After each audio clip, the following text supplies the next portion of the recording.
bertemu kembali dengan video pembelajaran bersama Bu Astuti. Hari ini kita mau belajar tentang pemanfaatan tumbuhan dalam pelajaran IPS KD 3.1. Anak-anak, tujuan pembelajaran kita hari ini adalah setelah menyimak penjelasan dari guru, siswa dapat memahami berbagai manfaat tumbuhan dengan benar. Nah, anak-anak, manfaat tumbuhan itu bagi manusia cukup banyak ya. Ada yang sebagai makanan pokok.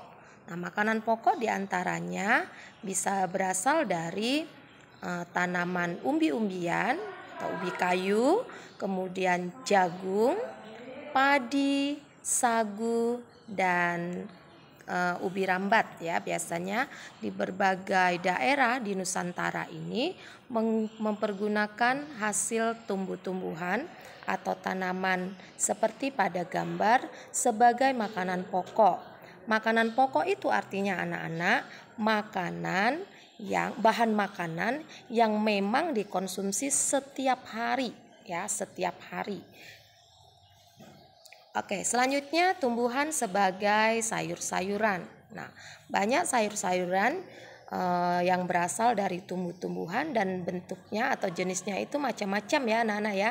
Ada yang berupa daun seperti daun sawi, kangkung, bayam ya. Ada juga jenis sayur-sayuran yang berupa buah-buahan seperti labu, terong ya, kacang panjang, kacang buncis ya, dan lain sebagainya.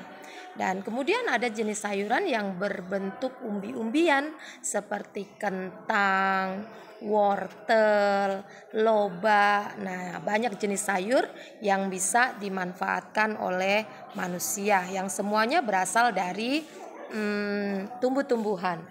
Dan yang ketiga, tumbuhan juga dimanfaatkan sebagai sumber obat-obatan atau tanaman herbal. Nah, banyak jenis tumbuh-tumbuhan yang dimanfaatkan sebagai tanaman obat.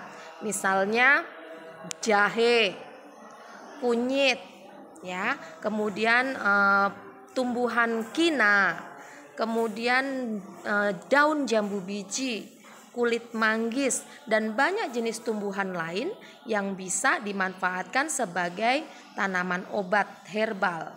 Nah, selanjutnya anak-anak, tumbuh-tumbuhan juga dapat dimanfaatkan sebagai tanaman hias. Ada bunga melati, ada bunga mawar, dan ada bunga matahari, dan banyak lagi bunga-bunga yang lain, lavender, bunga kamboja, bunga anggrek. Nah, dan selain sebagai tanaman hias, jenis bunga-bungaan ini bisa dimanfaatkan sebagai bahan baku industri parfum, sabun ya. Bahkan ada juga sebagai campuran teh, misalnya bunga melati bisa dibuat menjadi campuran minuman teh ya. Kemudian bunga matahari bijinya bisa dibuat untuk membuat kuaci. Oke. Nah, bagian-bagian tumbuhan yang dimanfaatkan oleh manusia itu hampir keseluruhannya anak-anak. Dari mulai akar ya. Akar itu umbi dan rimpangnya bisa dimanfaatkan dari tumbuhan tertentu.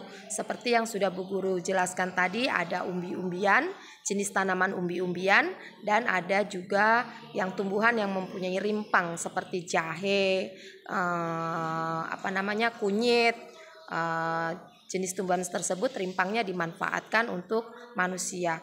Kemudian batangnya ya, ada bagian tumbuhan yang dimanfaatkan batangnya. Nah, seperti untuk bahan bangunan mempergunakan batangnya, batang dari pohon jati ya, batang dari pohon belian seperti itu. Nah, bagaimana dengan kulitnya? Kulit batang pohon itu bisa dimanfaatkan untuk beberapa manfaat. Misalnya untuk obat. Untuk pohon kina itu yang dimanfaatkan adalah kulitnya anak-anak. Kemudian pohon kayu manis ya, itu kulitnya juga. Kemudian ada pohon kayu putih ya, itu bisa dimanfaatkan juga kulitnya dan juga daunnya. Nah anak-anak, daun juga, bagian daun juga sangat banyak dimanfaatkan oleh manusia. Bisa untuk sayuran ya, bisa untuk obat-obatan. Ada beberapa tumbuhan tertentu yang memang daunnya yang dimanfaatkan. Semua jenis sayur-sayuran itu pada dasarnya lebih banyak ya itu bagian daun ya. Kemudian ada tumbuhan tertentu yang daunnya dimanfaatkan seperti pohon kelapa, itu daunnya bisa digunakan untuk membuat bungkus makanan ya, dibuat ketupat. Kemudian daunnya juga bisa dibuat serbuk teh, itu untuk pohon atau tanaman teh ya anak-anak. Kemudian bunga. Nah bunga ada juga yang dimanfaatkan sebagai tanaman hias, ada juga bagian bunga yang dimanfaatkan untuk sayuran seperti bunga turi ya, kemudian bunga pepaya ya anak-anak, itu bunganya bisa dikonsumsi atau dimakan. Kemudian bunga melati juga tadi Bu Guru bilang bisa menjadi campuran teh. Oke. Selanjutnya buah. Nah, pada dasarnya semua jenis buah-buahan untuk tanaman buah itu bisa dikonsumsi. Nah, oke anak-anak, ada satu tanaman yang pemanfaatannya itu sungguh luar biasa Tuhan berikan ya. Mulai dari akar, batang, daun, ya, bunga, buah. Contohnya adalah pohon kelapa. Itu mulai dari bagian akar, batang, daun, bunganya, buahnya itu bermanfaat bagi manusia. Ya, Bu Guru akan ulas satu persatu. Misalnya akarnya. Akarnya itu bisa dimanfaatkan untuk campuran anak-anak, kalau di Jawa itu campuran membuat bagian kalau kita membuat pagar yang terbuat dari semen gitu ya anak-anak ya, jadi bisa untuk campuran alas bagian bawahnya. Kemudian batangnya bisa digunakan untuk bahan bangunan. Kemudian daunnya bisa digunakan untuk bungkus makanan. Kemudian lidinya bisa dimanfaatkan untuk sapu. Nah, sedangkan buahnya bisa dikonsumsi untuk bahan dasar dari minyak kelapa.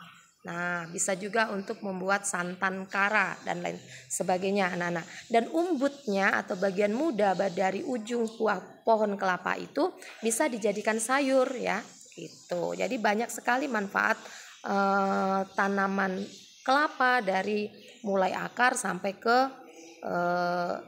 bunganya. Nah, bunganya ada bisa disadap ya, ada airnya, nanti airnya itu manis dan bisa digunakan untuk membuat gula merah.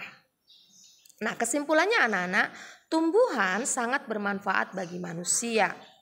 Ya, manfaat tumbuhan sangat beraneka macam. Bahkan ada satu jenis tumbuhan yang memiliki manfaat begitu banyak bagi manusia.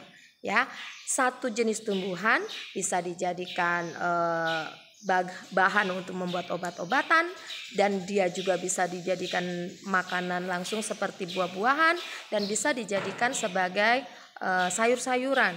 Nah, banyak sekali bukan manfaatnya. Contoh misalnya tumbuhan pepaya. Nah, daun pepaya itu bisa dimanfaatkan untuk obat malaria, bisa juga untuk darah tinggi ya, bisa juga untuk kalau kamu sakit perut itu bisa memanfaatkan daun dari pepaya. Nah, kemudian buahnya yang sudah masak ya, itu bisa dimanfaatkan sebagai ya makanan buahnya, dimakan buahnya langsung. Kemudian buah mudanya bisa dijadikan sayuran anak-anak. Nah, daun muda dari pepaya juga bisa dibuat sayuran atau lalapan. Demikian. Nah, jadi satu jenis tumbuhan bisa berfungsi banyak loh, dan itu sungguh luar biasa. Nah, manusia tetap harus melestarikan keberadaan setiap jenis tumbuhan dengan berbagai cara.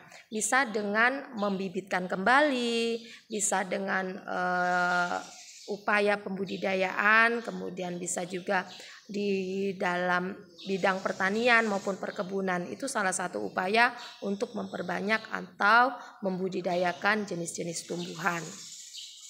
Oke, terima kasih. Semoga penjelasan ini dapat membantu kalian dalam memahami manfaat tumbuh-tumbuhan bagi makhluk hidup, bagi manusia dan juga hewan.